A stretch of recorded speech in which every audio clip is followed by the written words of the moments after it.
이제 한 해를 마감하는데 하나님께서 그래도 참 힘들고 어려운 그런 속에서도 우리 교회를 지켜주셨고, 특별히 앞서가신 하나님께서 우리 교회를 이렇게 거대하게 짓게 하시고 코로나 시대에 뚝뚝 떨어져 앉아서 마음 놓고 예배드리도록 은총을 베풀어 주신 것 얼마나 감사한지 특별한 은혜를 우리가 받았습니다. 이제 우리는 새로운 한 해를 또 내다봐야 됩니다. 하나님께서 이렇게 1년이라고 하는 단위를 허락해 주셔서 지난 1년을 돌아보고 감사하고 잊게 하시고, 그리고 새로운 한 해를 바라보게 하셨다고 하는 게 얼마나 큰 은혜인지 모르겠습니다. 당회를 하면서 한 해 동안 있었던 일을 결산하고 새로운 꿈을 꾸게 되는데, 저는 2022년이 우리가 꿈꿔야 될 세 가지 그 제목들을 여러분과 함께 나누길 원합니다.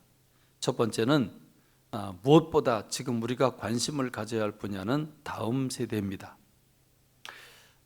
오늘도 다음 세대가 지금 1부, 2부, 3부 세 번 예배를 드리는 가운데 우리 청년들이 얼마나 왔나, 누가 왔나, 이 녀석은 왔나 안 왔나 계속 관찰을 하고 목을 길게 내놓고 기다려도 안 보이는 친구들이 여럿입니다. 우린 다음 세대에게 자리를 물려줘야 됩니다. 저도 이제 몇 년 지나면 물려줘야 되고, 우리 장로님들도 몇 년 지나면 다 은퇴를 하셔야 됩니다. 결국 10년, 20년이 지나고 난 뒤는 지금의 젊은이들이, 지금의 청장년, 지금의 청년들이 우리 교회를 이끌어가야 할 주인이 됩니다. 그런데 우리 청년들이 우리 교회를 이어받을 그 역사를 이어갈 준비가 되었는지 하는 부분을 생각해 보면 마음이 좀 많이 답답합니다. 우리 장로님들, 권사님들, 우리 집사님들, 우리 교우들 자녀들을 여러분 어떻게 믿음으로 양육했고 어떻게 믿음을 전수시켜 주셨습니까? 그들은 지금 하나님의 자녀들로 잘 자라나고 있습니까? 그들은 튼튼한 하나님의 사람들입니까? 하나님의 나라를 위해서 내 한 몸 던지겠다고 하는 열정을 가진 하나님의 사람들로 여러분 키우셨습니까? 이렇게 키우지 못하면 우리 교회를 이렇게 커다랗게 지어놓은 무슨 소용이 있습니까? 10년, 20년 지나면 문을 닫아야 될 상황이 생길지도 모르는데요. 출생률도 이제 1.0이 안 되고 이제는 한 사람이 한 사람을 낳는 것도 되지 않는 상황에서 초등학교도 줄어가고 있고 대학도도 지금 다 문 닫고 있는 그런 상황이 연출되고 있는데, 10년, 20년이 지나면 다음 세대, 특별히 교회는 이 시대적인 풍조를 따라서 이 시대의 문화 속에 푹 빠진 우리 청년들이 과연 믿음으로 얼마나 몇 명이나 지킬까, 그들이 어떻게 교회를 이어가 역사를 이어갈까 하는 사실을 생각하고 지금 유럽을 쳐다보고 미국을 쳐다보면 암담합니다. 여러분 어떻게 자녀들을 양육하셨습니까? 여호수아라고 하는 사람이 태양을 머물게 하고 그 달을 아얄론 골짜기에 머물게 하는 하나님의 능력이 사로잡힌 그런 여호수아임에도 불구하고 그는 다음 세대를 일으키지 못했습니다. 당신은 가나안 땅을 정복하느라고 어마어마한 공로를, 어마어마한 승리를, 31명의 왕을 죽이면서 정복을 했지만, 그러나 정작 자녀들에게 믿음을 전수하는 일은 실패했습니다. 제가 생각해 봤습니다. 자, 여호수아가 태양을 머물게 하고 달을 머물게 하는데, 여러분 여호수아가 자식을 낳고 그 자녀를 낳고 몇 년 동안 함께 살다가 세상을 떠났을까? 여러분 그럼 여호수아가 세상을 떠날 때 자녀들이 몇 살이었을까? 그거 한번 우리가 계산해 보죠. 그러면 그냥 상식적으로 봐도 태어나서 부모님과 함께 하는 시간이 수십 년 되지 않습니까? 이 수십 년 동안 여호수아를 통해서 어마어마한 일을 행하신 이 일이 왜 이 여호수아를 통해서 여호수아의 자녀 세대에게 전달되지 않았을까요? 말을 안 했을까요? 그들은 못 봤을까요? 봤을 거란 말이죠. 들었을 거란 말이죠. 그런데 왜 그게 자녀 세대까지 연결되지 않았을까? 왜 다음 세대는 하나님을 몰랐을까? 그래서 왜 그들은 우상 숭배하고 세상을 사랑했을까 하는 것입니다. 여기엔 두 가지 다 포함이 되겠죠. 부모가 전쟁을 치르느라고, 먹고 사느라고, 돈 버느라고, 내게 맡겨진 이 사회적인 또 이 육신적인 일을 감당하느라고 자녀들에게 철저하게 복음을 가르치고 복음을 전수하는 일을 몸으로 보이고 영적으로 체험하게 하고 살아계신 하나님을 만나고 경험하게 하는데 주도 면밀한 계획을 세우지 못했다. 그걸 실천하지 못했다. 여러분의 자녀들은 지금 믿음 생활을 어떻게 하고 있습니까? 왜 여러분의 자녀들은 믿음 생활에 지금 뜨겁게 하지 못하고 있습니까? 우리가 어떻게 해야 됩니까? 그냥 그대로 물러 앉아서 되겠습니까? 여러분, 우리 다음 세대 어떻게 해야 좋을까요? 여기에 우리는 죄송합니다. 우리 모든 관심을 쏟아야 됩니다. 여러분 쏟아주시길 바랍니다. 여러분의 자녀들 체크해 주세요. 여러분의 자녀들, 부모님이 여러분의 자녀들을 체크하고 그 자녀들을 살아계신 하나님을 만나게 하는데 도움을 못 주면 누가 주겠습니까? 여러분, 1차적으로는 부모님들입니다. 여러분들이 다음 세대를 일으키기 위해서, 우리나라 역사가 이어가기 위해서, 우리 교회가 이어져 가기 위해서, 하나님의 나라가 이어져 가기 위해서 여러분들이 여러분의 자녀들을 일으켜 세워야 합니다. 여러분에게 부탁을 드리도록 하겠습니다. 지금 제가 두렵고 떨리는 일이 있습니다. 지금까지는 그런 생각을 안 했는데 자꾸 그런 마음이 근래에 생깁니다. 이 여호수아가 살아있을 때 하나님을 섬겼는데 여호수아가 죽은 다음에 다음 세대, 그 다른 세대죠. 분명히 시대적인 삶이 다르니까 다른 세대입니다. 이 다른 세대는 하나님을 알지 못해서 우상 숭배했고 세상을 사랑했다. 그런데 그것으로 끝나는 것이 아니라 여호와께서 이스라엘에게 진노하사 노략하는 자의 손에 넘겨주사 그들이 노략을 당하게 하시고 또 주위에 있는 모든 대적의 손에 팔아 넘기심에 그들이 다시는 대적을 당하지 못하였으며 그들이 어디로 가든지 여호와의 손이 그들에게 재앙을 내리시니 어디로 가든지 여호와의 손이 그들에게 재앙을 내리셨다. 곧 여호와께서 말씀하신 것과 같고 여호와께서 그들에게 맹세하신 것과 같아서 그들의 괴로움이 심하였더라 그랬습니다. 그러니까 여러분, 부모는 어찌하든지 자녀들에게 신앙을 전수하고 부모가 쌓아놓은 복을 자녀들에게 물려주기를 원하는 게 부모의 소원인데, 그래서 부모가 날마다 그것을 위해서 기도하고 눈물 뿌려 기도하고 몸부림치고 이 아름다운 자리를 물려주기 위해서 그 부더니도 애를 쓰는데 우리의 자녀 세대는 세상에 취해서 세상의 문화에 빠져서 따라오질 못하고 있을 뿐만 아니라 우상을 숭배하고 있거든요. 오늘 우리 시대의 우상이 무엇입니까? 물질이 우상이고 쾌락이 우상이고 세상 사랑하는 게 우상이 아니겠습니까? 지금 아이들은 세상 사랑하는 게 푹 빠져 있습니다. 토요일 오후 5시 우리 아이들이 모이는데 토요일 오후 5시 그 시간이면 친구들을 만나서 놀아야 되는 시간인데 그 시간에 어떻게 교회를 오느냐고, 교회 올 수가 없다고, 시간을 바꿔달라고. 그래서 제가 그랬습니다. 신앙생활 하는 것도 토요일 오후 5시가 제일 좋은 시간이야. 노는 시간도 그때가 제일 좋은 시간이고 신앙하는 사람들에게 있어서는 그 시간이 또 가장 소중한 시간이 될 수 있다고 함께 나누면서 좋은 자리를 찾아보려고 애를 쓰는데 힘들었습니다. 그럼에도 불구하고 우리의 자녀 세대가 그래도 힘내보겠습니다. 그래도 모여보겠습니다. 그래서 대학부와 청년부를 통합하고 더 열심히 모이자고 어제 의논들을 했습니다. 거기에 소망을 걸고 있습니다. 여러분의 자녀들을 챙겨주십시오. 바라기는 우리의 자녀 세대가 복을 물려받아야지 재앙을 받게 돼서는 안 되지 않습니까? 부모 세대가 우리의 자녀가 잘못되는 그 자녀 세대가 잘못되는 걸 봐서야 되겠습니까? 복을 받고 누리는 걸 봐야 되지 않겠습니까? 지금까지 이 부분이 신경 쓰지 않았는데 이제 마음에 걸립니다. 마음에 걸린다는 말이 무슨 말인지 여러분 이해하시죠? 지금 우리 때가 지났다는 말입니다. 이제 우리가 더 정신 차리지 않으면 큰일 나게 생겼다는 말입니다. 두 번째로 우리들의 신앙이 하나님의 형상을 회복하는 성화의 단계로 달려갔으면 좋겠습니다.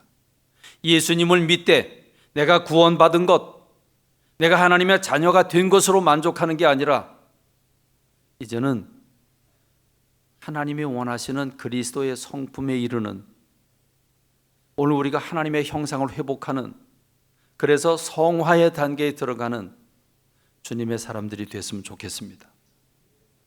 여러분, 로마서 5장 1절을 여러분에게 말씀드리면서 믿음으로 의롭게 되었으니 이제는 하나님과 화평을 누리자, 그리고 하나님의 영광을 바라고 즐거워하느니라 했습니다. 그런데 여러분 모두가 이 말씀을 선포할 때 모두가 기쁨으로 표현하지 않았습니다. 그렇구나, 믿음으로 의롭다 되었으니, 죄가 사라졌으니, 에덴 동산에서 아담과 하와가 선악과를 따먹기 전의 상태로 우리가 복귀했구나, 회복했구나, 와 그러네, 놀랍네, 이렇게 반응을 해야 되는데 여러분은 약간 벌레 씹은 얼굴처럼 표현이, 얼굴에 기쁨이 없었습니다. 왜 얼굴에 기쁨이 없죠? 기쁨을 누리지 못하고 있으니까요. 왜 기쁨을 누리지 못하고 있죠? 죄 때문에요. 내가 하나님의 자녀가 된 건 분명히 맞아요. 구원받은 거 맞아요. 천국 가는 거 맞아요. 약간 확신이 안 들긴 하지만 천국 가는 것도 맞아요. 맞긴 맞는데, 그런데 지금 내가 말씀대로 사느냐? 그렇지 못하거든요. 내 안에 죄성이 없냐? 있거든요. 그러니까 자신감이 없는 거예요. 여러분에게 다시 말씀드립니다. 그래요, 죄와 더불어 1대1로 싸워서 이길 사람이 세상에 없습니다. 죄와 더불어 싸워서 이길 사람 없고요, 마귀와 더불어 내 힘으로 마귀를 때려 눕힐 사람 천하에 없습니다. 그래서 사도 바울, 여러분 사도 바울의 앞치마, 사도 바울의 손수건만 갖다가 귀신 들린 사람에게 갖다 얹고 병 걸린 사람에게 갖다 얹어도 그 병이 낫습니다. 그런 그 사도 바울이 내가 한다고 했는데, 난 선한 일을 하려고 했는데 결과로 보면 악을 행했다고. 오호라 곤고한 자로다, 누가 이 사망의 몸에서 나를 구원해내겠냐고. 내 영으로는 이 마음의 법을, 내 육으로는 죄의 법을 따른다 했습니다. 무슨 말입니까? 우리에게는 하나님의 자녀가 됐고 구원받았고 우리의 믿음으로 의롭게 됐고 죄가 사라졌지만 우리 안에 이 두 요소가, 이 죄의 죄성과 하나님을 사랑하는 이 두 가지의 영이 충돌되고 있다고 하는 사실을, 그걸 얘기해 준 겁니다. 그런데 문제는 내가 이 죄와 더불어 싸워서 이길 수 없는데 정말 고맙고 감사하고 감사한 것은 성령님께서 우리 연약함을 도우시나니 우리는 마땅히 기도할 바를 알지 못하지만 성령이 말할 수 없는 탄식으로 우리를 위해 친히 간구하신다고. 우리를 도우시는 성령님이 계시다고 말씀하고 있는 것, 이게 얼마나 감사합니까? 내 힘으로는 안 되는데 성령님의 힘으로는 된다는 말입니다. 성령님께서 우리가 알거니와 하나님을 사랑하는 자 곧 그 뜻대로 부르심을 입은 자들에게는 모든 것이 합력하여 선을 이루느라 그랬습니다. 나는 연약하지만, 나는 한다고 잘한다고 했는데 악을 행했지만 성령님께서 도우실 때 선을 이룰 수 있다는 말씀입니다. 여기다가 한 가지 플러스 알파로 하나님이 우리를 사랑하고 계시기 때문에 희망이 있다는 겁니다. 내가 똑똑하기 때문에, 내가 열심내기 때문에, 내 성격이 강하고 내가 죄와 더불어 싸워 이길 수 있는 능력이 있기 때문에 희망이 있는 게 아니라 성령님께서 도우시기 때문에 희망이 있고, 하나님이 우리를 포기하지 않고 우리를 사랑하시는 사랑이 있기 때문에 우리에게 소망이 있다는 것입니다. 그래서 이렇게 말씀하고 있죠. 그런즉 이 일에 대하여 우리가 무슨 말하리요? 만일 하나님이 우리를 위하시면 누가 우리를 대적하리요? 자기 아들을 아끼지 아니하시고 우리 모든 사람을 위해 내어주신 이가 어찌 그 아들과 함께 모든 것을 우리에게 주시지 않겠느냐 말씀하고 있습니다. 그러므로 내가 확신하노니 사망이나 생명이나 천사들이나 권세자들이나 현재일이나 장래일이나 능력이나 높음이나 깊음이나 다른 어떤 피조물이라도 우리를 우리 주 예수 그리스도의 사랑 안에 있는 하나님의 사랑에서 끊을 수 없으리라. 할렐루야, 할렐루야. 내가 잘해서가 아니고요, 내 능력이 세서가 아니고요, 성령께서 도우시기 때문에 하나님 우리를 포기하지 아니하시고 끝까지 사랑하시기 때문에 우리가 마침내 하나님의 의에 이르게 된다는 것입니다. 하나님이 미리 아신 자들을 또한 그 아들의 형상을 본받게 하기 위해 미리 정하셨으니 이는 그로 많은 형제 중에서 맏아들이 되게 하려 하심이라. 또 미리 정하신 그들을 또한 부르시고 부르신 그들을 또한 의롭다 하시고 의롭다 하신 그들을 또한 영화롭게 하셨느니라. 할렐루야. 그래서 내년도에는 우리 영혼이 예수 그리스도를 닮아가고 성화를 이루어가는 이 단계를 밟기 위해서 치유라고 하는 프로그램을 여러분과 함께 나누기를 원합니다. 여러분들이 치유 그러니까 내가 뭐 병들었어? 난 병들지 않았는데 그럴지 모르지만 죄송합니다. 우리 모두 병들었습니다. 우리 모두 죄성을 가지고 있습니다. 우리 모두 문제 덩어리입니다. 여러분 잘난 척하지 마십시다. 여러분 나는 괜찮다고 생각하지 마십시다. 다 자기를 부인하고 엎드려야 됩니다. 나를 오픈하고 주님 십자가 앞에서 열어놔야 됩니다. 그래야 치유가 시작이 되고 그래야 예수님의 인격을 닮을 수 있습니다. 언제까지 포장하고 사시렵니까? 언제까지 나를 내려덮고 언제까지 나를 아무렇지도 않은 척 그러고 세상을 살아갈 것입니까? 솔직하게 나는 무능하다고, 나는 연약하다고, 나에겐 소망이 없다고. 케르케고르라고 하는 사람이 절망에 이르는 병에 빠졌는데 그것은 내 힘으로 싸워서 죄와 더불어 싸워서 이길 수 없다는 사실을 알았기 때문에 그런 절망하고 있습니다. 그렇게 절망할 때 십자가는 우리들에게 큰 은혜가 될 것입니다. 이 은혜가 저와 여러분들의 신앙 고백이 되기를 간절히 소망합니다. 그리고 세 번째는 전도입니다. 뭐라고 해도 전도 선교입니다.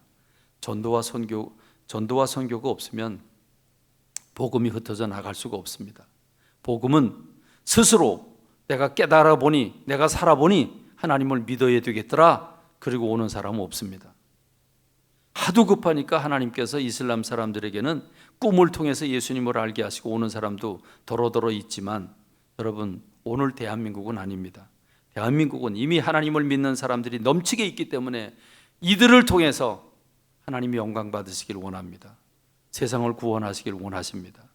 우리들이 복음의 증인이 되어야 합니다. 사도 바울은 내가 하나님의 은혜의 복음을 증언하는 일을 마치려 하면은 나의 생명조차 조금도 귀한 것으로 여기지 않는다고 했습니다. 그가 예루살렘에 올라가면 체포가 돼서 고난을 받을 거라고 하는 이야기를 듣고서도 그래서 그것 때문에 울며 불며 가지 말라고 만류하는 사람들에게 사도 바울은 어찌하여 울어서 내 마음을 상하게 하느냐. 나는 주 예수의 이름을 위하여 결박당할 뿐 아니라 예루살렘에서 죽을 것도 각오하였노라 했습니다. 여러분은 무엇에 관심을 가지고 있습니까? 집입니까? 땅입니까? 쾌락입니까? 여행입니까? 어디에 관심을 가지고 있습니까? 우리 짧게 100년도 안 되는 세월을 살다가 죽을 육체를 위해 살아갈 게 아니라 영원히 사는 영혼을 위해서 살아야 되는 줄로 믿습니다. 여러분이 정말 부모님을 사랑하면, 여러분이 정말 자녀들을 사랑하면, 여러분들이 정말 직장 동료들과 선후배들을 아끼고 사랑하면 그들을 전도해야 됩니다. 그들의 빛이 되고 소금이 되어야 합니다. 그 영혼들을 긍휼히 여기면서 그 영혼들을 품지 않으면 안 됩니다. 이 일은 땅끝까지 가야 되는 일입니다. 여러분 평생 동안 수십 년 동안 직장 생활을 했으면 이제 은퇴하고 내려놓고 선교지로 가십시오. 그게 상입니다. 여러분 내가 돈벌이 하느라고, 내가 집안 가정 일으키느라고, 자녀 키우느라고 수십 년 고생했는데 여러분 그거 가만히 돌이켜 보십시오. 그게 상 받을 일이 뭐 그렇게 있습니까? 별로 없지 않습니까? 그런데 여러분 은퇴하고 이제 재정적인 뒷받침도 어느 정도 돼 있고 그러면 여러분들이 선교사로 나가서 선교사님들을 돕든 어떤 일을 하든 여러분 하나님의 나라와 일을 위해서 이 일을 감당하는 것, 그건 우리의 꿈이어야 되는 줄로 믿습니다. 여러분 기다려야 합니다. 내가 은퇴만 기다린다. 내가 은퇴하면 선교지로 간다. 여러분 이런 마음들이 여러분에게 있어야 됩니다. 은퇴하고 나서도 또 여러분 돈벌이로 들어가고 또 들어가고 그래야 할 이유가 뭐겠습니까? 여러분 하나님의 나라를 바라다보는, 그래서 전도와 선교에 온 영혼을 불태운 여러분 되시길 주님의 이름으로 축원합니다. 축원합니다. 그래서 이 일을 위해서 우리는 무장해야 됩니다. 전신갑주를 입으라고 했습니다. 머리는 구원의 투구, 구원의 확신을 가지고 말씀대로 사는, 그래서 담대해진 의의 흉배가 있어야 되고, 진리의 말씀으로 내 허리를 동이고 복음을 전하는 복음의 신발을 신고, 그 위에, 이 모든 것 위에 믿음의 방패를 가지고 성령의 검 하나님의 말씀을 가지라고 했습니다. 특별히 저는 여러분들에게 믿음의 방패를 강화시키라고 말씀드리고 싶습니다. 대부분의 교우들은, 저도 마찬가지입니다만 대부분의 성도들은 불화살을 일단 맞습니다. 누가 뭐라고 말 한마디를 하고 누가 뭐라고 비판하고 두고 어떤 사건이 생기고 그러면 그걸 콱 가슴에 받아들입니다.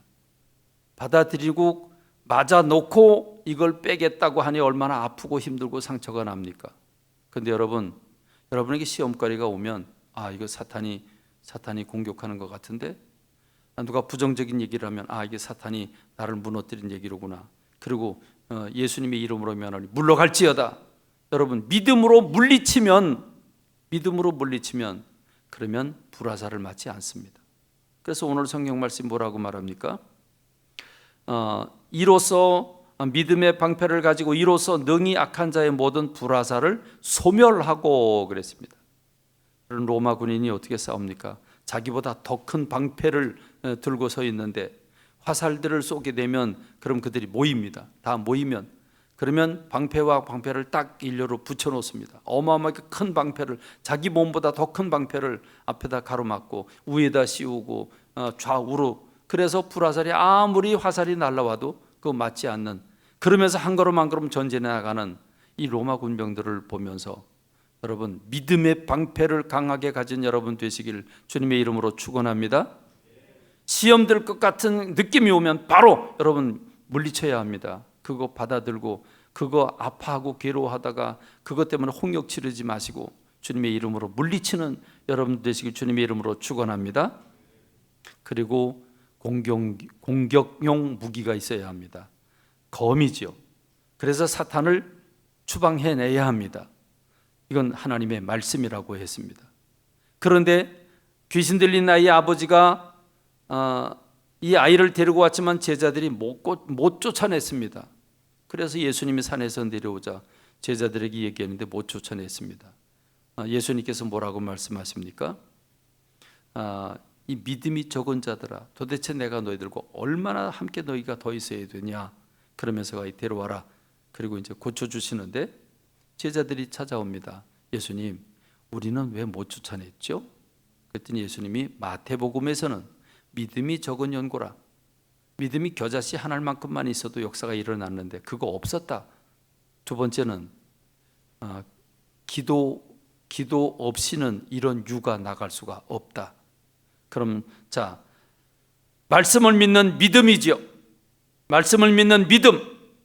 그런데 이 믿고 말씀을 명령하는데 마귀가 안 도망갑니다. 왜? 능력이 없으니까. 그 능력은 기도를 통해서 보충이 됩니다. 기도는 영역입니다. 기도는 에너지입니다. 기도할 때 능력을 받게 됩니다. 기도가 깊어질 때 능력이 더 강해집니다.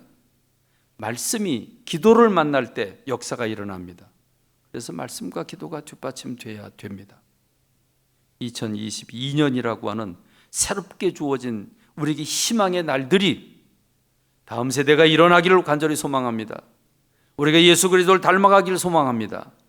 그리고 우리가 영혼 구원하는 일에 온 몸과 마음을 쏟기를 원합니다. 이를 위해서 말씀과 기도가 뒷받침되는 우리의 신앙생활이 되기를 간절히 소망합니다.